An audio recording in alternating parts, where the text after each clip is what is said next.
आज की जो कथा है तीर्थराज प्रयाग में श्री सूत जी महाराज बैठे हैं। विद्वस्वर संहिता की कथा है।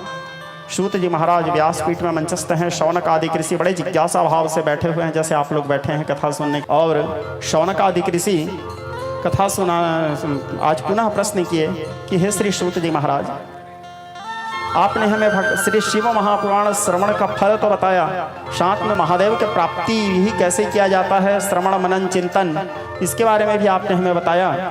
अब आप कृपा करके हमें ये बताइए कि संसार में सर्वप्रथम शिवलिंग का आविर्भाव प्रादुर्भाव कैसे हुआ।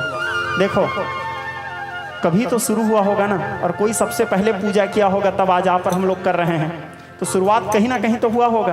तो सर्वप्रथम भगवान महादेव के लिंग प्रादुर्भाव कहाँ हुआ।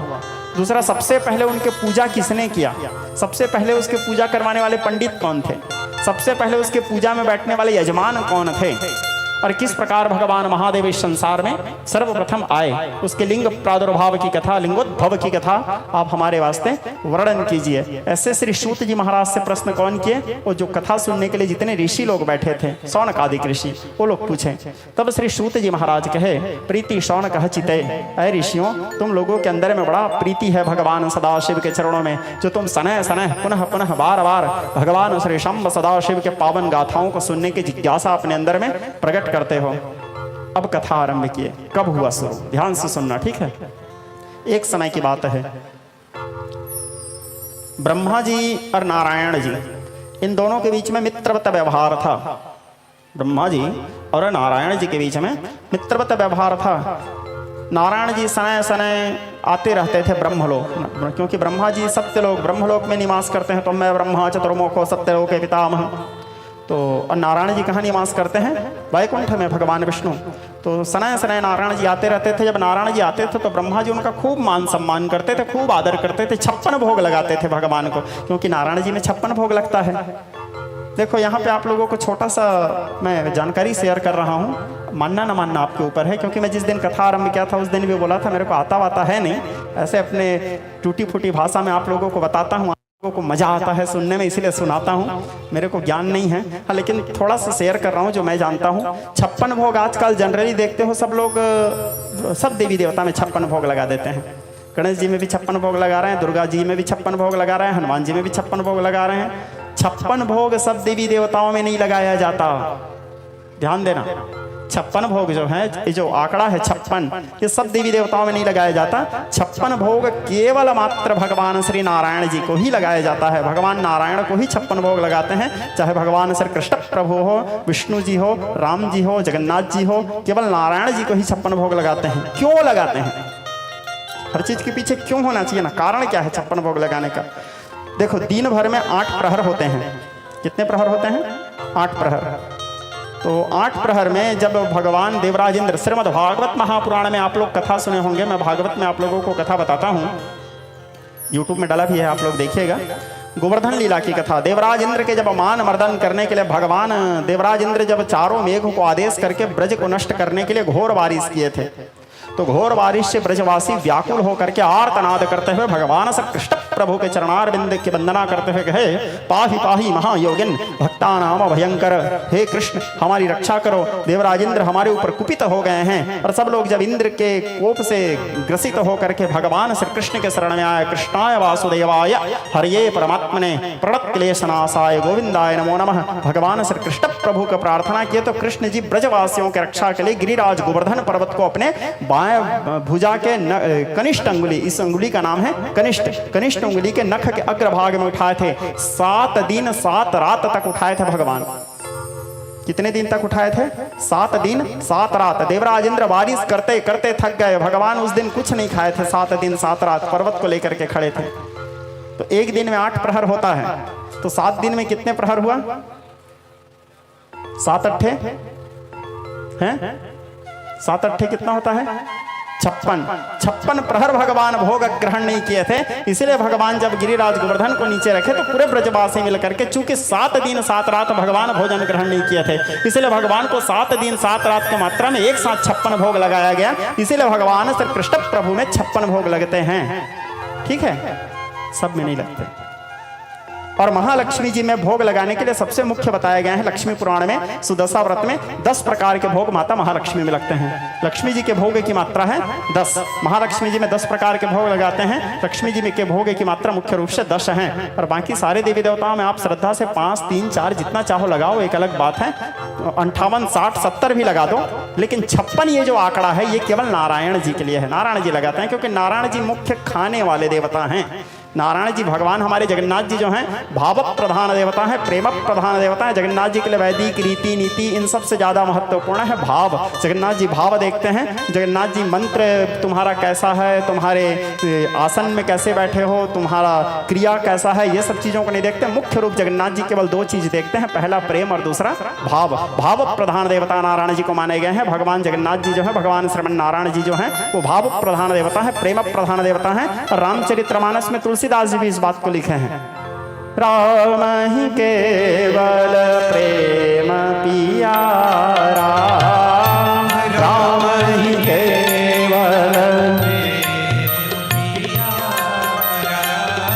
राम ही केवल प्रेम पियारा, राम ही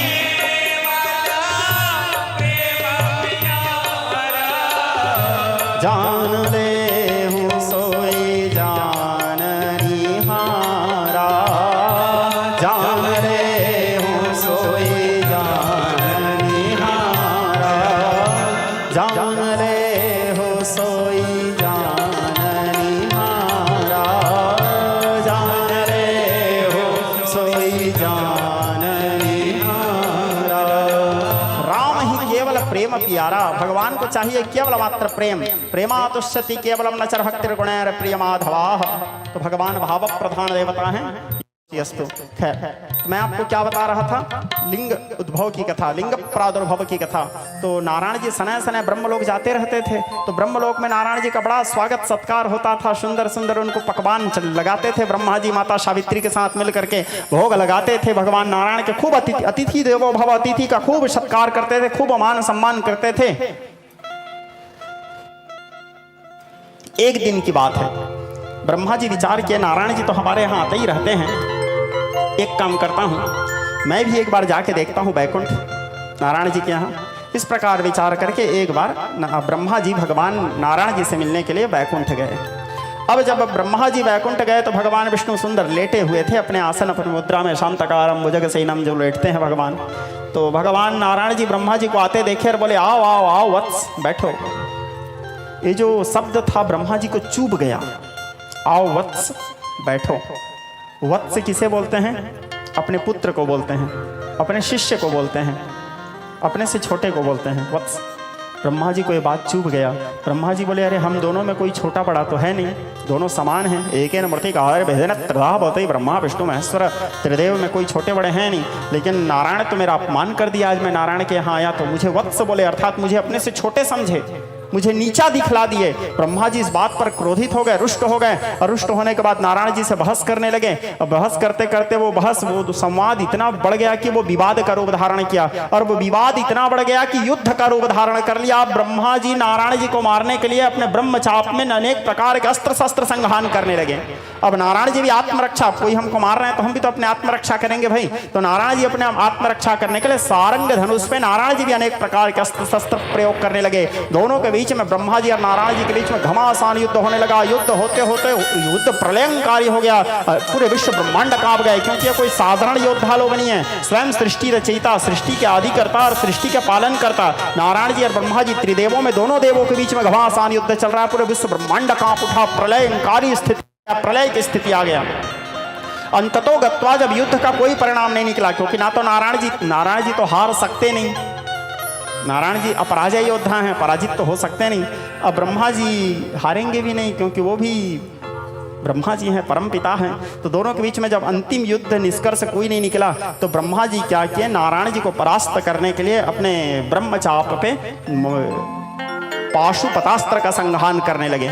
और नारायण जी इधर से उसके प्रत्युत्तर देने के लिए सारंग धनुष में माहेश्वर अस्त्र का संघान किए। दोनों शिव जी का अस्त्र है और दोनों अमोघ अस्त्र है, और दोनों शिव जी के अस्त्र, दोनों शस्त्र यदि आपस में टकरा गए तो पूरा सृष्टि खत्म। एक सृष्टि नहीं, करोड़ों करोड़ों जो ब्रह्मांड है, सारा ब्रह्मांड नष्ट हो जाएगा। हम लोग जिस ब्रह्मांड, देखो ब्रह्मांड कितने हैं, ब्रह्मांड तो अनेक ब्रह्मांड है श्रोता समाज। आप लोग जब मानस पढ़ोगे तो मानस में जिस समय राम जी बाल रूप में अपने माया दिखाते हैं भगवान को, बालकांड में कथा आता है, तो माता जब थोड़े से राम जी के प्रति थोड़े ज़्यादा मोह ग्रसित हो गई थी तो भगवान उसको बाल रूप दिखाए थे। तो बाल रूप में क्या देखी थी माता? रोम रोम प्रति व्याप्य हूँ कोटि कोटि ब्रह्मांड। उनके एक एक रोम में करोड़ों करोड़ों ब्रह्मांड देखी थी। कौन? माता कौशल्या।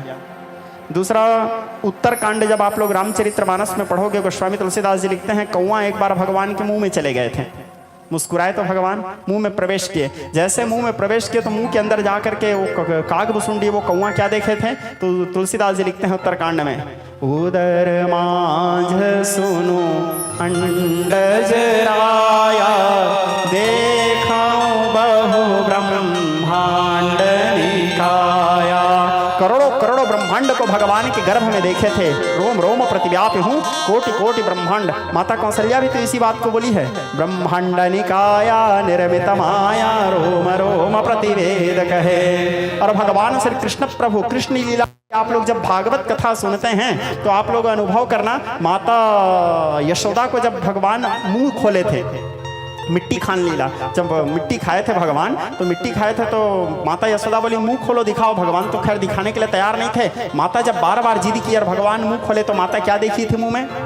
आनी नंद जी सो रानी सो कहे हूँ सखे आदि आज मटी खात देखो हम तेरो रे ललन को। सुना तारी साया मुख खोले दिन है सुत जब एक ब्रह्मा दोनों भेद तीनों देवतना को। 11 महेश औ दीन 12 बिलो की 13 तना लोक 14 भुवन। चारों भूत छहोरी तू सतोरे से 8 वसु नवग्रह विराजत 10 दशन। तो भगवान के मुखमंडल में करोड़ों करोड़ों ब्रह्मांड को देखी थी। कौन? माता यशोदा। और उधर रामावतार में भगवान के यहाँ वहाँ दुई बालक देखा। भगवान के रोम रोम में करोड़ों करोड़ों ब्रह्मांड के दिग्दर्शन किए थे। तो ब्रह्मांड तो कई है श्रोता समाज, लेकिन हम लोग जिस ब्रह्मांड में रहते हैं इस ब्रह्मांड का नाम है पृष्णी ब्रह्मांड। भगवान के जितने भी अवतार हुए हैं इसी ब्रह्मांड में हुए हैं, पृष्णी ब्रह्मांड में। क्यों? क्योंकि इसी ब्रह्मांड में पृष्णी और सुतपा प्रजापति तपस्या किए थे भगवान को पुत्र रूप में बाल सुख देखने के लिए, और उसी के वरदान को पूर्ण करने के लिए वही पृष्णी और सुतपा प्रजापति दूसरे जन्म में नंद और यशोदा बने थे। नंद यशोदा बन करके भगवान के बाल सुख का अवलोकन किए थे, इसलिए इस ब्रह्मांड का नाम है पृष्णी ब्रह्मांड। इसी पृष्णी ब्रह्मांड के अंदर भारतवर्ष जम्बूद्वीप है, जम्बूद्वीप के भीतर में भारतवर्ष है। भारत का सबसे पहला नाम था अजनाब, उसके बाद इसका नाम पड़ा आर्यावर्त, फिर धीरे से इसका नाम, जिस दिन दुष्यंत शकुंतला के बेटा महाराज भरत राज सिंहासन में बैठे उस दिन से फिर इसका नाम पड़ा भारतवर्ष। ठीक है, यो वसीयस्तु। तो यहाँ पर दोनों के बीच में घमासान युद्ध होने लगा। दोनों अस्त्र जब आपस में टकराने के क्या है, दोनों अस्त्र कहीं टकरा गए तो पूरे संसार, पूरे अखिल विश्व ब्रह्मांड का विनाश होगा। तो उसी समय दोनों अस्त्र के बीच में सहसा एक अग्निमय ज्योतिर्लिंग आविर्भूत हुए, प्रकट हुए। तो दोनों अस्त्र आकर के उस लिंग में समावेश हो गए। विचित्र लिंग, वो लिंग का ना तो कोई अंत दिख रहा था ना तो प्रारंभ दिख रहा था। ये समझ नहीं आ रहा था कि वो निकला कहाँ से है, और ये समझ नहीं आ रहा था कि वो जा करके रुका कहाँ पे है। इतना लंबा चौड़ा लिंग। दोनों आश्चर्यचकित होकर के उस लिंग को देखने लगे। उस लिंग के वर्णन करते हुए विज्ञजन कहते हैं, आपाताड़नभस्थलम भुवन ब्रह्मांडमायस्फुरज्योतिस्फाटिकलिंगमौलिविलसत्पुरणेन्दुवन्ताव्रतैः हस्तो कल्पतमेकमी समनिसंरुद्राणवाकञ्च पञ्चायत्रिपसिकसद्दयद्धृतपदं विप्र अभिछन्दच्छिवम् पीठं यस्य धरित्रे जलधरकलसंलिङ्गमाकाशमूर्तितं नक्षत्रं पुष्पमल्यं ग्रहगः कुसुमं चन्द्रमन्धग्गनेत्रं कुक्षियशक्तसमुद्रं हिमगिरिशयनं सप्तपातालपादं वेदं भद्रं षडङ्गं वसति शिवसनं दिव्यलिङ्गं नमामि। ब्रह्मण्डौ व्याप्तदेहो वसुधिमरुजाभासमाना भुजङ्गैकण्ठे कालाकवरभाकटितशिखरा षण्डकौदण्डहस्ता त्रक्षारुद्रक्षमाला प्रगुडिदिव्यभुवनप्रयक्षं सुसाक्षं। तो ब्रह्मा जी और नारायण जी दोनों आकर के उस लिंग को चारों ओर घूम घूम के देखने लगे। उन लोगों को समझ नहीं आया कि ये है क्या चीज, कहां से आया है, कहां गया है। तो फिर ब्रह्मा जी और नारायण जी आपस में संवाद किया। ब्रह्मा जी नारायण जी से बोलते हैं एक काम करो, हम दोनों में बड़ा और छोटा कौन इसी बात को लेकर के विवाद हो रहा है, तो एक काम करो नारायण, तुम नीचे जाओ और नीचे जा कर के पता लगाओ कि ये कहाँ से निकला है, इसका शुरुआत कहाँ है, आरंभ कहाँ है। मैं ऊपर जाता हूँ, ऊपर जाकर पता लगाता हूँ कि इसका अंत कहाँ है। जो पहले पता लगा के आ गया वही बड़ा। यदि तुम पहले प्रारंभ का खोज कर लिए तो तुम बड़े, और मैं पहले अंत का खोज कर लिया तो मैं पड़ा। दोनों जाते हैं तो एक नीचे जाने लगे, भगवान नारायण जी गरुड़ होकर के नीचे जाने लगे। ब्रह्मा जी के सवारी है हंस, तो हंस में सवार होकर के ब्रह्मा जी ऊपर ऊर्ध्वगमन करने लगे, ऊपर की ओर जाने लगे। नारायण जी नीचे जाते जाते जाते जाते कई हजार वर्ष बीत गए, कई हजार वर्ष, लेकिन नारायण जी को उसके प्रारंभ पता ही नहीं चला। मतलब वो कहाँ से निकला, वो जाते रहते थे, वो लिंग दिखते ही रहता था, जाते रहते थे, लिंग दिखते ही रहता था। नारायण जी थक गए, फिर नारायण जी समझ गए। नारायण जी विचार के बोले आह, मैं भी क्या कर रहा हूँ। अनादि मध्यांतनंत वीर्यम नान्तम मध्यम पुनस्तवादि वेदो नो जना। ये महादेव हैं, इसका भला कहाँ से आदि अनंत, ये इसका प्रारंभ ही कहाँ है। इनको अनादि ब्रह्म कहा जाता है, जिसका आदि ही नहीं वो अनादि, इनका अंत कहाँ, ये तो अनंत हैं। भगवान नारायण जी विचार किए, बोले असित गिरि समम स्यात् कज्जलम सिंधु पात्रे सुरतोर वर्षा काले खनि पत्रमर्वे लिखितग्रहत्वा शारदा सर्वकालम तदपि तब में गुणान्मीशम पारम नयाते। बोले इनके महिमा को समझ पाना संभव नहीं। कल मैं आप लोगों को शिव महिम्न स्तोत्र सुना रहा था। शिव महिम्न स्तोत्र के पहले नंबर के श्लोक में ही पुष्पदंत नाम करके गंधर्व कहते हैं महिम्न पारन्ते परम विदुषो यद्य सदृशे स्तुतिर्ब्रह्मादीना मापि तव सन्नास्पैगिर अथा वाच्य सर्व स्वमति परिणामावधि गुणन्माप्ये स्तोत्रे हर निरपवाद परिकर। महिम्न पारन्ते, जिसके महिमा का कोई पार नहीं पा सकते। तो नारायण जी इस प्रकार विचार करके नारायण जी उसके खोज करना बंद किए और जहां थे वहीं से वापस आ गए, और वापस आकर के ब्रह्मा जी के इंतजार किया। अब ब्रह्मा जी के इंतजार करने का बाद ब्रह्मा जी ऊपर जाने लगे। ब्रह्मा जी को भी कई हजार वर्ष बीत गए, ब्रह्मा जी को भी उसका अंत पता नहीं चला। उसके बाद ऊपर से एक केतकी का फूल गिर रहा था, केतकी का पुष्प। केतकी के पुष्प को देख करके ब्रह्मा जी बोले भैया केतकी कहाँ से आ रहे हो। बोले बहुत ऊपर से आ रहा हूँ। बोले इस लिंग के अंत को देखे हो क्या। बोले केतकी बोले नहीं मैं भी नहीं देखा हूँ। बोले तो बोले तुमको गिरते कितना वर्ष हो गया। बोले मैं बता नहीं सकता, इतना हजार साल बीत गए। बोले ब्रह्मा जी बोले इतना कई हजार साल तो मेरे को हो गए यहाँ आते, और ये बोल रहा है कि कई हजार साल हो गया इसको गिरते, और अंत ये भी नहीं देखा है, तो मैं और कितना ऊपर जाऊँगा। ब्रह्मा जी बोले तो इसके अंत को ढूंढ पाना संभव नहीं है। ब्रह्मा जी अब दिमाग लगाए, ब्रह्मा जी क्या है थोड़े बुद्धिमान है। ब्रह्मा जी दिमाग लगाया। ब्रह्मा जी बोले एक हेल्प करेगा केतकी। बोले केतकी पुष्प। बोला हाँ बताओ। बोले मैं तेरे को पकड़ के लेके जाता हूँ, और जा करके उस समय में पुष्प लोग भी बात करते थे, वृक्ष लोग भी बात करते थे, पहाड़ लोग भी बात करते थे। पहाड़ लोग एक जगह से दूसरे जगह घूमने भी जाते थे उस काल में, ये सत्य काल की बात है।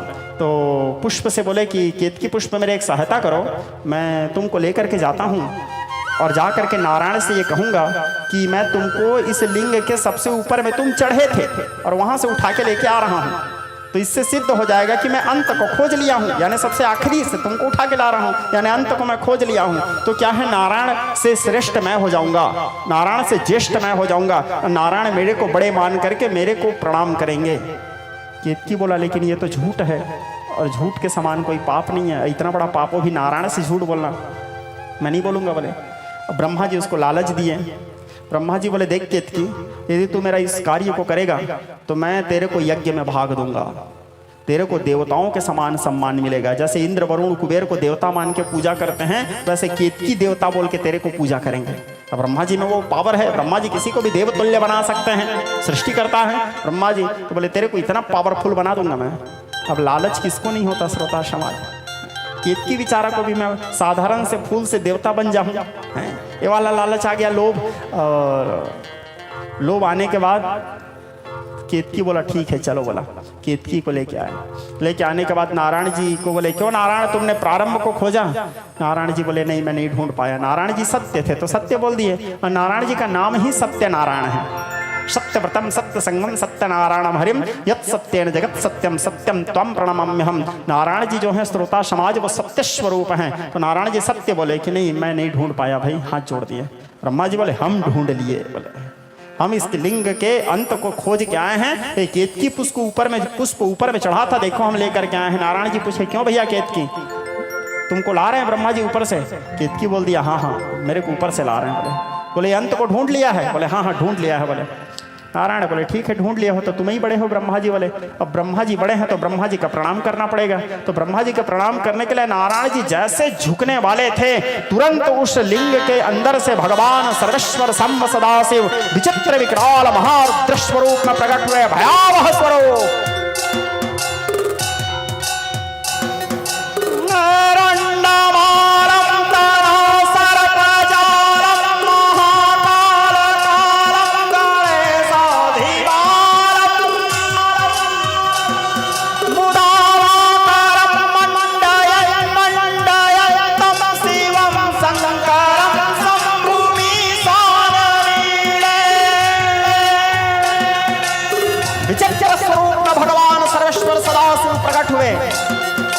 ओंकारेश्वर त्र्यंबकेश्वर जय शिव शंकर हरे रत्सु फते सुपूजितम मंत्र साधनम हरिष्टहरणम मेघतयंक सभाम शंभु कृपालम भीम शंकरम भजत त्रिगुणधर विकट तकटधर धृत तकटधर अंडमानधर शीसडंकधर बालचंद्रधर जय गारिवर वैद्यनाथम भजत त्रिगुणधर विकट तकटधर हर हर भजत छत्रपतियो नमः शिवाय। नतमस्तक शिव चरणम, नतमस्तक शिव चरणम।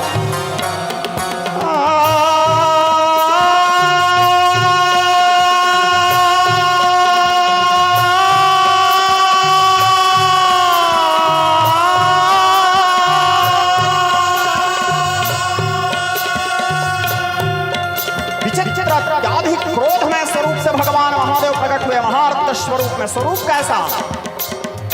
ओम नमो भगवते सदाशिवाय सकल तत्वात्मकाय सकल तत्वविरहाय सकल लोकाय कत्राय सकल लोकाय भद्राय सकल लोकाय साक्षाय सकल निगम गुह्याय सकल वरप्रदाय सकल भंजनाय सकल जगत भयंकराय सशंक शेखराय शाश्वत निजाभासा नृणाय रूपमान निष्प्रपंचाय निष्कलंकाय निर्द्वंदाय नित्य शुद्ध बुद्ध परिपूर्ण सच्चिदानंद द्वंदात्मकाय परम शांत प्रकाश तेजोमय स्वरूपाय।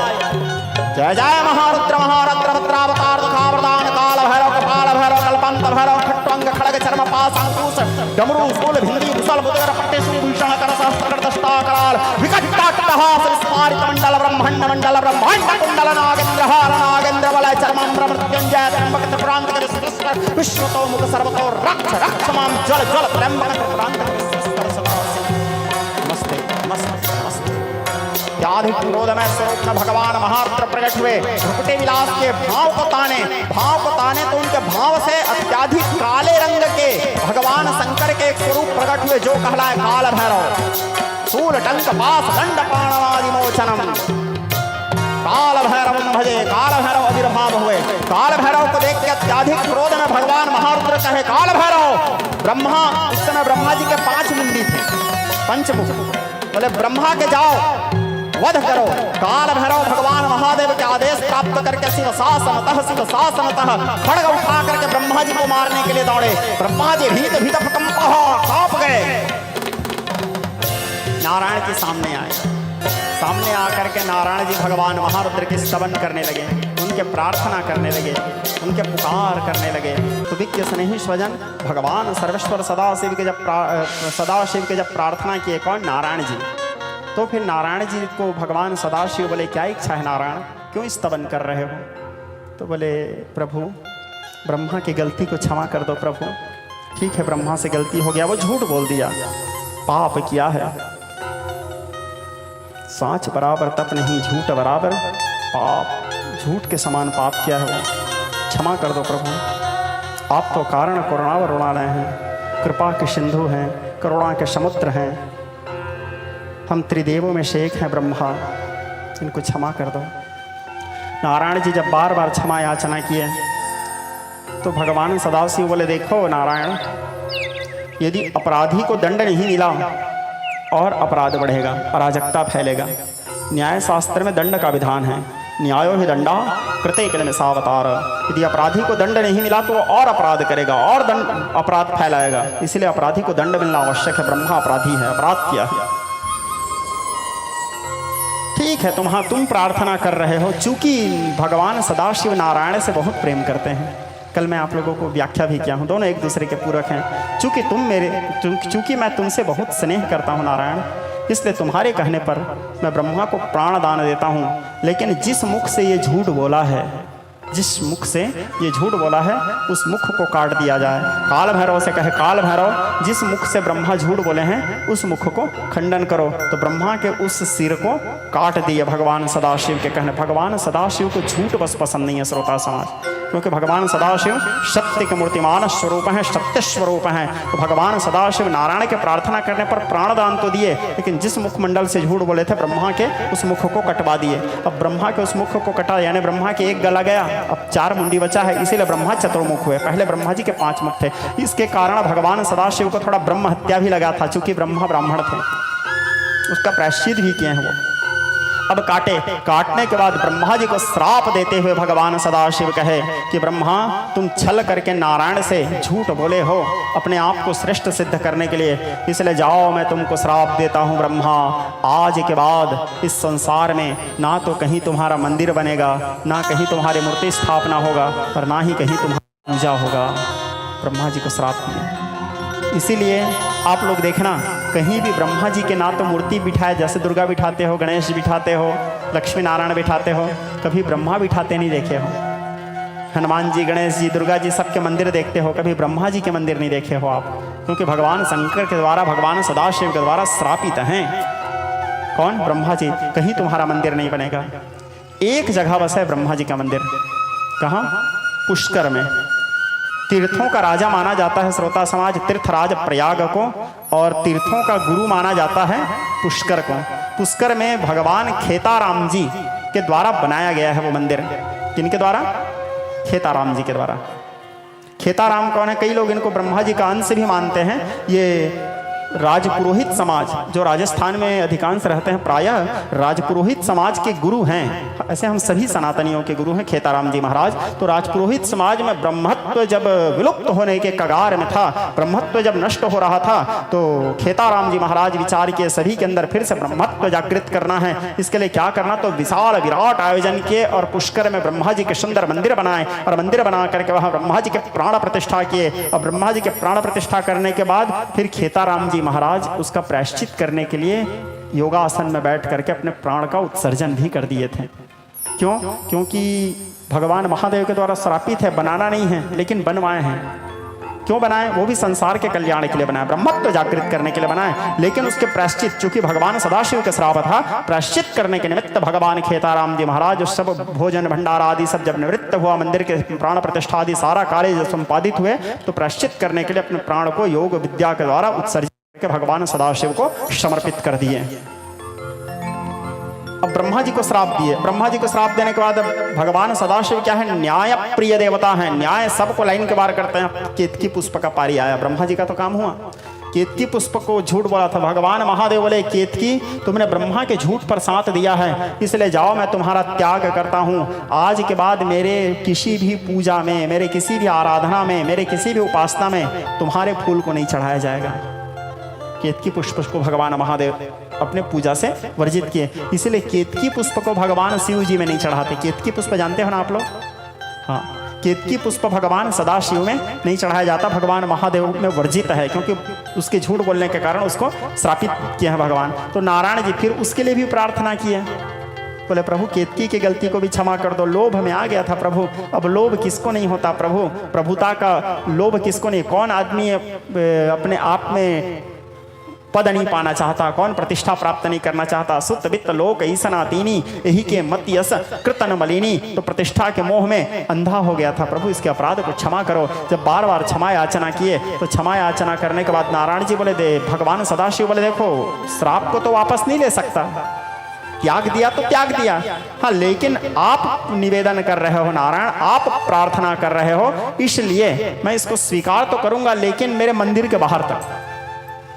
जहाँ भी शिव मंदिर है तो शिव मंदिर के बाहर में इसको डेकोरेशन करने के लिए, सजाने का उपयोग कर सकते हैं। जहाँ मेरे यज्ञशाला बन रहा है तो यज्ञशाला के बाहर सजाने के लिए उपयोग कर सकते हैं, लेकिन मेरे पूजा में उपयोग इसको नहीं किया जाएगा, मेरे में ये नहीं चढ़ेगा, क्योंकि ये नारायण के साथ छल किया है और जो नारायण से द्रोह करेगा वो मुझे प्रिय हो ही नहीं सकता, इसलिए मैं इसका त्याग किया। तो इसीलिए केतकी पुष्प भगवान शिव को वर्जित हैं, तो इसीलिए शिवालय के बाहर में ही उसको सजाया जाता है। इन दोनों को देखो, ब्रह्मा जी को उसका फल मिला, केतकी को उसका फल मिला। अब नारायण जी सत्य बोले हैं तो सत्य बोले हैं, सत्य, और दूसरा दोनों अपराधियों के लिए नारायण जी क्षमा मांगे थे और दूसरा नारायण जी सत्य भी बोले थे, तो उसको भी फल मिला। तो उसको फल देने के लिए भगवान सदाशिव, अब यहाँ पे इस कथा को ध्यान से समझना, भगवान सदाशिव नारायण से कहे कि हे नारायण तुम सत्य स्वरूप हो, सत्य का साथ दिए हो, सत्य बोले हो, दूसरा इन अपराधियों के लिए भी तुम क्षमा मांगे हो, इसलिए तुम्हारे इस स्वभाव से मैं अत्यधिक प्रसन्न हूँ, इसलिए जाओ नारायण मैं तुमको वरदान देता हूँ, आज के बाद इस संसार में कोई तुम्हारे और मेरे में भेद नहीं करेगा, और इस संसार में जो तुम्हारे और मेरे में भेद करेगा वो ना तो कभी मुझे पाएगा ना तो कभी तुम्हें पाएगा। आज के बाद तुम्हारे और मेरे में कोई अंतर नहीं है, हरिहर को एक ही स्वरूप माना जाएगा। तुमको भी संसार ईश्वर कहेंगे, तुमको भी ब्रह्म कहेंगे, भगवान कहेंगे, तुम भी पुराण पुरुषोत्तम हो।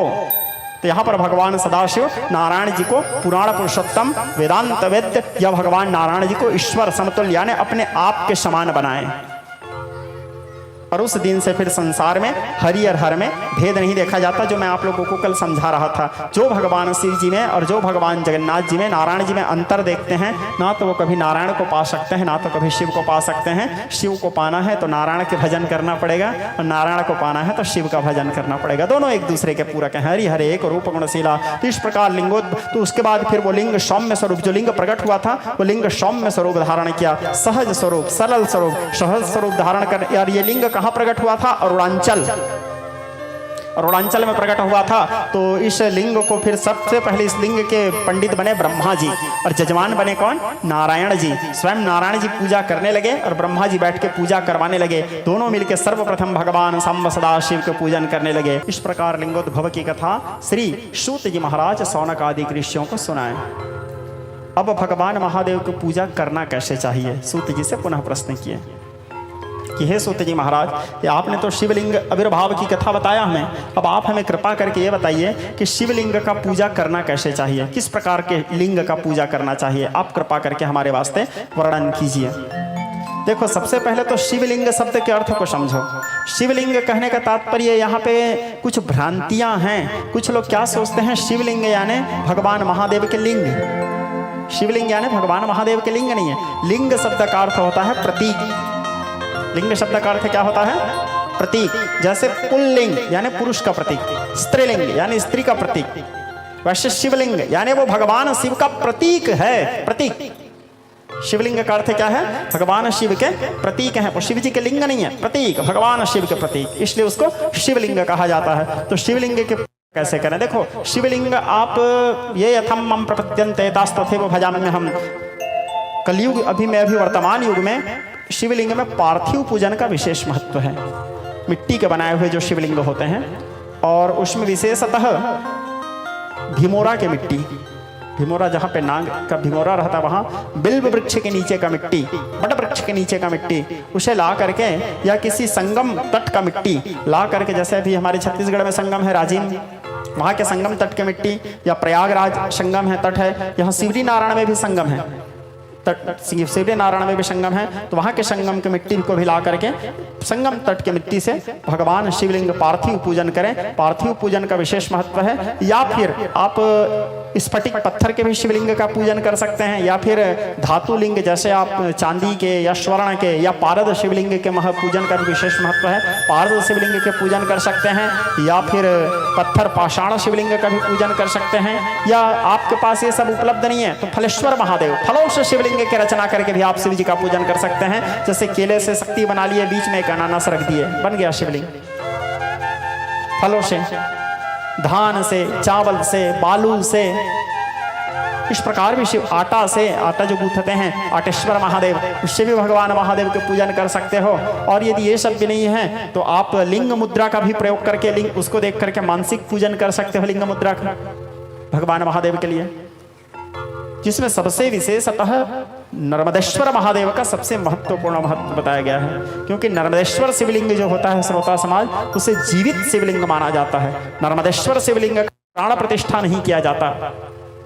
क्यों नर्मदेश्वर शिवलिंग का प्राण प्रतिष्ठा नहीं किया जाता? क्योंकि नर्मदा नदी के अंदर में माँ नर्मदा, उसको रेवा सरकार भी कहते हैं, आदि कुंवारी है भगवती, उनका विवाह नहीं हुआ। विवाह नहीं होने के पीछे बड़ा लंबा प्रकरण है, कभी समय आएगा तो आप लोगों को उस कथा को भी बताऊंगा। तो प्यार में धोखा था वहाँ एक, है ना। माता नर्मदा जी जिनसे प्रेम करती थी वो थोड़ा धोखा दे दिए थे, तो माता नर्मदा रुष्ट हो गई, और रुष्ट होकर के माता नर्मदा उल्टा पैर वापस आई। आप लोग देखना, सारे नदी सीधा रास्ता चलते हैं, एकमात्र माता नर्मदा है जो उल्टा बहती है। भारतवर्ष में एकमात्र माता नर्मदा है, नमामि देवी नर्मदे, उल्टा बहती है। दूसरा, नर्मदा के परिक्रमा का विशेष महत्व है श्रोता समाज। दूसरा, नर्मदा जी को परम पवित्र माना गया है। नर्मदा जी के लिए महिमा में तो इतना बताया जाता है, संसार के सारे पाप को गंगा जी धोती है। माँ गंगा जो है पतित पावनी है, संसार के सारे पापी जा करके अपने पाप को गंगा जी में धोते हैं। और गंगा जी में धोने के बाद एक बार गंगा जी नारायण जी के पास आ गई। नारायण जी के पास आकर के बोली कि प्रभु, आप तो मेरे को पतित पावनी बना करके धरती पर उतरवा रहे हो, सारे पापी आकर के अपने पाप मुझ में धोएंगे, तो मेरे पास तो पाप का अनलिमिटेड पाप इकट्ठा हो जाएगा, तो फिर मैं उसको कहाँ जाऊंगी धोने के लिए। तो माता गंगा से भगवान श्रीमन नारायण जी कहे कि हे देवी गंगा, यदि कोई भगवान के पीछे पागल उपासक, सच्चा वैष्णव, भगवान के कोई पागल भक्त आकर के यदि तुम्हारे जल में अपने आराध्य सहित स्नान कर ले, कोई भगवान के पागल भक्त, कोई वैष्णव, कोई शुद्ध जीवात्मा, कोई शुद्ध भगवान के भक्त, भगवान के उपासक आकर के यदि तुम्हारे जल में स्नान कर ले, तो उसके स्नान करने से तुम्हारे सारे पाप नष्ट हो जाएंगे। माँ गंगा से कहे थे। दूसरा, साल भर में एक बार माता गंगा नर्मदा जी से मिलने आती है, और ऐसे बताया जाता है माँ गंगा नर्मदा स्नान करके माँ गंगा जाती है, और जब नर्मदा स्नान करती है तो माँ गंगा जितने पाप को एकत्र किए रहती है, वो सारे पाप नर्मदा स्नान से माँ गंगा के नष्ट हो जाते हैं। पुनः भगवती गंगा पतित पावनी बन के फिर सबके पाप को इकट्ठा करने के लिए निकलती है। ये नर्मदा जी का महत्व है। तो नर्मदा नदी के अंदर पाए जाने वाले प्रत्येक पत्थर शिवलिंग है, जीवित शिवलिंग। और गंडकी नदी, ये भी बड़ा पवित्र नदी है श्रोता समाज। देवी भागवत में भी इसकी कथा आता है। गंडकी नदी के विरजा नाम करके गोपी श्राप के कारण गंडकी नदी बन गई। तो गंडकी नदी के अंदर पाए जाने वाले प्रत्येक पत्थर शालिग्राम भगवान हैं। गंडकी नदी के अंदर पाए जाने वाले प्रत्येक पाषाण भगवान श्री शालिग्राम है। शालिग्राम यानी नारायण जी। और नर्मदा जी के अंदर पाए जाने वाले प्रत्येक पत्थर नर्मदेश्वर महादेव। तो नर्मदेश्वर महादेव की उपासना का विशेष महत्व होता है। और तो आप भगवान महादेव के लिंग का पूजन कैसे करना चाहिए? तो सर्वप्रथम भगवान महादेव का ध्यान करें। ध्यान मंत्र यदि आपको आता है, ध्यायं नित्यं है संव्रजत गणेभम, इस मंत्र से ध्यान करें। नहीं आता तो मन से ध्यान कर लें। भगवान महादेव भाव प्रधान देवता है, भगवान मुख्य रूप से भाव देखते हैं। तो ध्यान करें। ध्यान करने के बाद आह्वान करें, बुलाएं कि हे भगवान, आप आ करके यहाँ विराजमान होइए, मैं आपका पूजन करना चाहता हूँ। भगवान का ध्यान के बाद आवाहन, आवाहन के बाद फिर भगवान को आसन दें। आसन देने के बाद भगवान को स्नान करवाएं शुद्ध जल से। स्नान करवाने के बाद फिर दुग्ध से स्नान कराएं, फिर दधी से स्नान करवाएं शिवलिंग को। दधी से स्नान कराने के बाद घृत से स्नान कराएं। घृत से स्नान करवाने के बाद मधु से स्नान करवाएं। मधु से स्नान कराने के उपरांत शर्करा अर्थात शक्कर या गन्ने के रस से स्नान करवाएं। उसके बाद फिर भगवान को पंचामृत से स्नान करवाएं। पंचामृत से स्नान करवाने के उपरांत पुनः शुद्धोक्त जल यानी शुद्ध जल से स्नान करवाएं। शुद्ध जल से स्नान करवाने के उपरांत पुनः भगवान सर्वेश्वर सांब सदाशिव को गंध से स्नान करवाएं। गंध यानी अष्टगंध या हल्दी का लेप, उससे स्नान करवाएं। अष्टगंध से स्नान करवाने के उपरांत पुनः गंगा जी के जल या नर्मदा जी के जल से भगवान महादेव को स्नान करवाएं, महाअभिषेक करें। नमस्ते रुद्रमन्यव जो यजुर्वेद का जो मंत्र है, उस मंत्र से भगवान महादेव का अभिषेक करें। अभिषेक करने के उपरांत भगवान महादेव को वस्त्र समर्पित करें। वस्त्र के बाद उपवस्त्र समर्पित करें। यज्ञोपवीत यानी जनेऊ समर्पित करें। जनेऊ समर्पित करने के उपरांत भगवान में चंदन लेपन करें। फिर भस्म आदि समर्पित करें। फिर भगवान महादेव को दीप दान करें। फिर धूप दान करें, धूप समर्पित करें। फिर भगवान महादेव को नैवेद्य लगाएं। नैवेद्य लगाने के उपरांत भगवान महादेव को आचमन करें। आचमन करने के उपरांत पुंगी फल तांबुल अर्थात पान चढ़ाएं। फिर दक्षिणा चढ़ाएं। दक्षिणा चढ़ाने के उपरांत शिव जी में बिल्व पत्र हैं, शमी पत्र हैं, शिव जी के प्रिय पत्र हैं बिल्व पत्र। शमी पत्र भी भगवान महादेव को बड़े प्रिय हैं, तो बिल्व पत्र शमी पत्र चढ़ाएं। शिव जी के प्रिय पुष्प में नील कमल भगवान महादेव को बड़े प्रिय हैं। दूसरा कमल भी भगवान महादेव को प्रिय है, श्वेत कमल भी भगवान महादेव को प्रिय है। कमल पुष्प चढ़ाएं या फिर कणेर का पुष्प या फिर पुनहर का पुष्प भगवान महादेव को समर्पित करें। नाग चंपा भगवान महादेव को समर्पित करें। धतुरा का पुष्प भगवान महादेव को प्रिय उसे समर्पित करें। यदि उपलब्ध हो तो पारिजात समर्पित करें, हो सके तो अपराजिता पुष्प समर्पित करें। ये सभी पुष्प भगवान सर्वेश्वर सांब सदाशिव को बड़े प्रिय हैं, भगवान महादेव को समर्पित करें। फिर भगवान महादेव के निराजन करें, आरती करें। इस प्रकार भगवान सर्वेश्वर सदाशिव के निराजन करें। निराजन करने के उपरांत प्रदक्षिणा करें, अर्थ प्रदक्षिणा। प्रदक्षिणा करने के उपरांत फिर भगवान महादेव को कपूर निराजन करें, कपूर दिखाएं भगवान महादेव को। कपूर दिखाने के उपरांत फिर पुष्पांजलि भगवान महादेव को समर्पित करें। ओम जगनयना जज्ञामाया जंत, हमारे पंडित जी लोग पढ़ते हैं, मेरे को नहीं आता वेद मंत्र, है ना। तो जगनयना यज्ञ ऐसे ऐसे कुछ है ना, ठीक है। तो भगवान महादेव को पुष्पांजलि समर्पित करें। पुष्पांजलि के बाद क्षमा याचना करें भगवान महादेव को। क्षमा याचना करने के उपरांत फिर भगवान महादेव के सामने में राम नाम का जाप होना जरूरी है, क्योंकि भगवान महादेव को राम बड़े प्रिय हैं। आप कितने भी शिव पूजा कर लो, आखिरी में यदि राम नाम का कीर्तन नहीं किया हो, नारायण नाम का जाप नहीं किया हो, तो भगवान महादेव प्रसन्न नहीं हो सकते। तो राम नाम का जाप करें। राम रामेति रामेति रमे रामे मनोरमे सहस्रनाम तत्तल्यम राम नामंबरानने।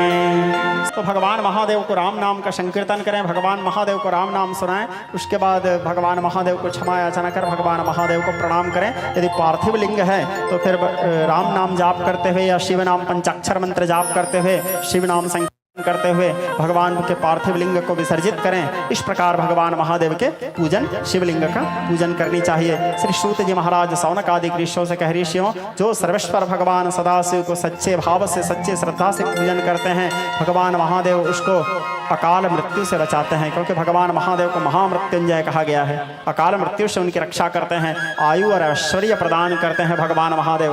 आपको मांगने की जरूरत नहीं है, स्वतः आपको मिल जाएगा, ठीक है। भगवान महादेव के सामने में मांगने की जरूरत नहीं है। आप उनके उपासना कर रहे हैं, आप उनके भक्ति कर रहे हैं, तो स्वतः बिना मांगे आपको सारे चीज भगवान महादेव आयुर विद्या यश और बलम, आयु विद्या यश और बल सभी चीज प्रदान करेंगे भगवान महादेव, क्योंकि वो अवघड़ दानी हैं। फिर सूत जी महाराज से सौनकादिक ऋषि पूछे कि हे सूत जी महाराज, अब आप हमको कृपा करके एक और बात बताओ। एक हमारे अंदर में और जिज्ञासा है। बोले क्या जिज्ञासा है? बोले भगवान महादेव तो निर्गुण हैं। आप लोग बोलते हो ना, निजम निर्गुणम निर्विकल्पम निरेहम। तो भगवान महादेव तो निर्गुण हैं, निराकार हैं।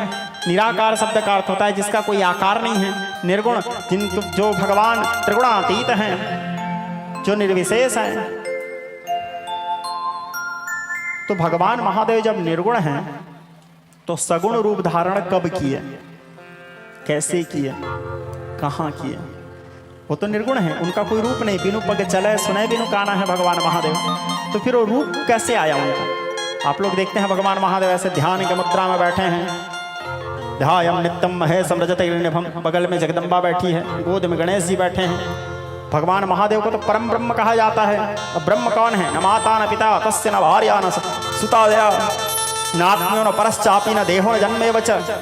भगवान सदाशिव के ना तो कोई माता है, न पिता हैं, न बंधु हैं, न भ्राता हैं, न है न जन्म है। वह खुद परम पिता है, उसका न कोई पिता है हर जगह मगर कहीं न खास पता है। भक्त अवतार कहे योगी निराकार कहे, मगर भेद किसी ने न जाना। अहम क्याड़ से झांका तो मानव था, ज्ञान की दृष्टि से देखा तो ब्रह्म को पहचाना। अहंकार की दृष्टि से देखते रहोगे तो साधारण इंसान जैसे ही लगेंगे। दृष्टि ज्ञानमयी कृत्वा पश्येत् ब्रह्ममयं जगत। दृष्टि को ज्ञानमयी बनाओगे तब पता चलेगा, अरे ये तो भगवान हैं। ठीक है, तो भगवान महादेव तो निर्गुण निराकार हैं, तो सगुण साकार रूप धारण कैसे किए? और हमने सुना है कि कैलाश में भगवान शंकर रहते हैं, फिर उन्होंने कैलाश में अपना स्थान कैसे बनाया, कैलाश में उन्होंने कैसे निवास प्राप्त किया, और उनके शादी कैसे हुआ, पार्वती से प्रेम कैसे हुआ, सती से प्रेम कैसे हुआ, फिर गणेश जी का जन्म कैसे हुआ, कार्तिकेय जी का जन्म कैसे हुआ। शिव जी के एक बेटी भी थी जिनसे भगवान महादेव बड़े प्रेम करते थे, जिनका नाम था अशोक सुंदरी। उनका जन्म कैसे हुआ अशोक सुंदरी का? मनसा देवी का जन्म कैसे हुआ, यप्पा स्वामी का जन्म कैसे हुआ, ये सारे कथा आप हमारे वास्ते कृपा करके वर्णन कीजिए। भगवान महादेव के सारे सगुण लीला, यानी जो सगुण साकार रूप वाले लीला हैं, वो लीला को आप वर्णन कीजिए। तब श्री सूत जी महाराज शौनक आदि ऋषियों से कहे कि ऋषियों, आज जो प्रश्न तुम लोग मेरे से कर रहे हो, ऐसे ही प्रश्न एक दिन देवर्षि नारद ब्रह्मा जी, उनके नारद जी के पिता कौन है, ब्रह्मदेव, ब्रह्मा जी से किए थे। तो ब्रह्मा जी और नारद के बीच में जो संवाद हुआ उसे मैं तुम्हें बताता हूँ। तुरंत फिर शौनक आदि ऋषि एक और प्रश्न किए। एक मिनट, हम जो प्रश्न किए हैं उसके उत्तर बाद में देना, रुको बोले। पहले हमको एक कंफ्यूजन ये हो रहा है, नारद जी तो नारायण जी के भक्त हैं। किसके भक्त हैं नारद जी? नारायण जी के। दिन भर आप लोग देखना नारद जी को आप लोग जब भी देखे हैं, अब ओरिजिनल में नहीं तो टीवी में तो देखे होगा, देखे हो नहीं? हाँ, तो नारद जी को आप लोग जब भी देखे होंगे तो बीड़ा पकड़ के नारायण नारायण नारायण नारायण करते हैं। कभी ओम नमः शिवाय करते देखे हो? नारद जी को जब भी देखे होंगे ऊर्ध्व पुंड धारण करते हैं, लंबा तिलक लगाते हैं, त्रिपुंड लगाते हुए नहीं देखे होंगे नारद जी को। तो नारायण जी के भक्त हैं, गले में तुलसी की माला पहनते हैं, नारायण के उपासक हैं। तो नारद जी जब नारायण के भक्त हैं तो नारद जी को नारायण जी के बारे में पूछना चाहिए। अचानक नारद जी शिव जी के बारे में क्यों पूछे? नारद जी के मन में शिव जी के लिए प्रश्न पूछने की जिज्ञासा क्यों आया, कैसे आया, कहां से आया, ऐसे क्या कारण था? कि देखो, प्रश्नों को एकदम ध्यान से समझना, क्योंकि थोड़ा सा भी मिस्टेक हुआ तो पूरा कथा आप लोगों के ऊपर निकल जाएगा। ठीक है। शौनक आदि ऋषि सूत जी से पहला प्रश्न किया कि भगवान महा सगुण साकार रूप का वर्णन करो, ये पहला प्रश्न था। तो सूत जी महाराज बोले, जो प्रश्न तुम लोग मेरे से कर रहे हो ऐसे ही प्रश्न नारद जी ब्रह्मा जी से किए थे। तो पुनः दूसरा प्रश्न कर दिए, पहला प्रश्न का उत्तर मिला ही नहीं था, दूसरा प्रश्न कर दिए कि नारद जी तो नारायण के भक्त हैं, फिर उन्होंने शिव के विषय में ब्रह्मा जी से क्यों प्रश्न किया, शिव के बारे में जानने की जिज्ञासा नारद जी के मन में क्यों हुआ, ऐसा क्या कारण था कि नारद जी भगवान शिव जी के प्रश्न किए हैं, शिव जी के बारे में जानना चाहे। पहले आप हमको इस बात को बताओ। तब फिर सूत जी बोले, एक दिन की बात है, अब बता रहे हैं कि नारद जी के मन में शिव जी के लिए प्रश्न आया क्यों। एक दिन की बात है, नारद जी को तपस्या करने का मन हुआ, साधना करने का मन हुआ। अब नारद जी बैठे तपस्या करने के लिए। जब नारद जी तपस्या करने बैठे तो पूरा नारद जी तो अखंड ब्रह्मचारी हैं, भक्ति मार्ग के आचार्य हैं नारद जी, बड़े सुंदर कीर्तन भी करते हैं वो। तो नारद जी सुंदर हरि नाम संकीर्तन करते हुए बैठे, श्रीमन्नारायण नारायण नारायण श्रीमन्नारायण। हाँ, तो नारद जी सुंदर नारायण नाम का संकीर्तन किए, नारायण नाम का संकीर्तन करके ध्यान में बैठे। नारद जी ध्यान में बैठे तो नारद जी को ध्यान लग गया, समाधि में चले गए, तपस्या करने लगे नारद जी, कठोर तपस्या। अब जब नारद जी तपस्या करने लगे तो तपस्या का असर पूरे संसार में दिखने लगा। और जब संसार में तपस्या का असर दिखने लगा तो देवराज इंद्र का दिमाग खराब हो गया, क्योंकि देवराज इंद्र जो है बड़े विचित्र देवता हैं। कोई भी तपस्या करने बैठे, देवराज इंद्र को अपने आप में लगता है कि कहीं मेरे कुर्सी पाने के लिए तो तपस्या नहीं कर रहा है। तो कुर्सी का मोह जो होता है श्रोता समाज, वो बड़ा तकलीफदायक मोह होता है। कुर्सी वाले को हमेशा डर रहता है कि मेरे कुर्सी में कोई और बैठ ना जाए। ठीक है, तो अपने कुर्सी बचाने का आखिरी तक भरसक प्रयास करेगा। ऐसा मैं नहीं बोल रहा हूँ भाई, हमारे सदग्रंथ बोल रहे हैं, ठीक है, मैं नहीं बोल रहा हूँ। तो देवराज इंद्र को ये लगा कहीं मेरे कुर्सी में तो नहीं बैठ जाएगा हैं। तो देवराज इंद्र क्या किए, उसके ऊपर वो पानी गिरवाए तो भी उसकी तपस्या नहीं टूटा। फिर आग बरसाए फिर भी तपस्या नहीं टूटा। उसके बाद हवा चलवाए तो भी तपस्या नहीं टूटा। नारद जी सुंदर तपस्या कर रहे हैं। उसके बाद वो सुंदर सुंदर अप्सरा लोगों को भेजे, खूबसूरत दिव्य सुंदरी लोगों को नारद जी के तपस्या भंग करने के लिए। वो अप्सरा लोग आकर के नादिर धिन्ना किए तो भी नारद जी का तपस्या भंग नहीं हुआ। आखिर में देवराज इंद्र कामदेव को भेजे। कामदेव बड़े खतरनाक हैं, किसी को भी अपने वशीभूत कर सकते हैं। कारण मृग नैनी के नैन सरव को सलाग न जाहि, गोस्वामी जी लिखते हैं, कान करे अबला प्रबल। तो कामदेव आकर के अपने काम का संचार किए। जब काम का संचार किए तो पूरे विश्व ब्रह्मांड हाहाकार मच गया, संसार काममय हो गए कामदेव के प्रहार से। अबला बिलो कहीं पुरुष माया और पुरुष सवय अबलामय, द्विदंड हरे ब्रह्मांड भीतर काम कृत कौतुकयम्। पूरे पूरे संसार को जो ऋषि मुनि लोग ब्रह्ममय देखते हैं, वो ऋषि मुनि लोग तक संसार को नारीमय देखने लगे। संसार के सारे नारी जगत संसार को पुरुषमय देखने लगे, संसार के सारे पुरुष जगत संसार को नारीमय देखने लगे। पूरे संसार में काम का हाहाकार मच गया, लेकिन फिर भी नारद जी को कोई फर्क नहीं पड़ा। जैसे बैठे हैं वैसे ही बैठे हैं ध्यान की मुद्रा में। कैसे अवस्था? धीर मानस्वे धीर तापस्वे बैठा अविचल ध्यान लगाए। धीर मानस्वे धीर तापस्वे बैठा अविचल ध्यान लगाए। वैरागी में कोई प्रभाव नहीं है, एक ऋतु आए एक ऋतु जाए। वृष्टि भिगाए ना धूप सुखाए, पवन से न डोले वे सबको हराए।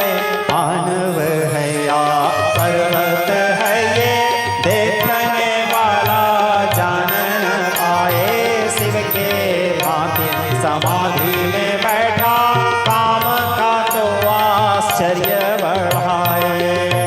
कामदेव अनेक प्रकार के प्रयास किए नारद जी के शरीर में काम उत्पन्न करने का, फिर भी काम उत्पन्न नहीं कर पाए, हार के भाग गए। तो सूत जी महाराज से सौनकादिक ऋषि प्रश्न किए, सूत जी यहाँ पे आप हमको एक चीज और बताओ। बोले नारद जी के ऊपर कामदेव विजय प्राप्त क्यों नहीं कर पाया? क्योंकि कामदेव तो विश्व विजेता है, सबको अपने वशीभूत कर सकता है। ऋषि मुनि योगी लोग तक उससे हार जाते हैं, तपस्वी लोग। तो नारद जी क्यों नहीं हारे? नारद जी के शरीर में काम उत्पन्न क्यों नहीं हुआ? तो बोले इसके पीछे कारण एक है। रामचरितमानस के अंतर्गत में ये प्रसंग को मानस में भी लिखे हैं तुलसीदास जी बालकांड में। एक चौपाई आता है, बहुत इंपॉर्टेंट चौपाई है, आप सब लोग उसको हो सके तो याद कीजिएगा, ठीक है? क्या है वो चौपाई? नारद जी के शरीर में कामदेव काम उत्पन्न क्यों नहीं कर पाए, इसका उत्तर गोस्वामी जी लिखते हैं। सीपक चाप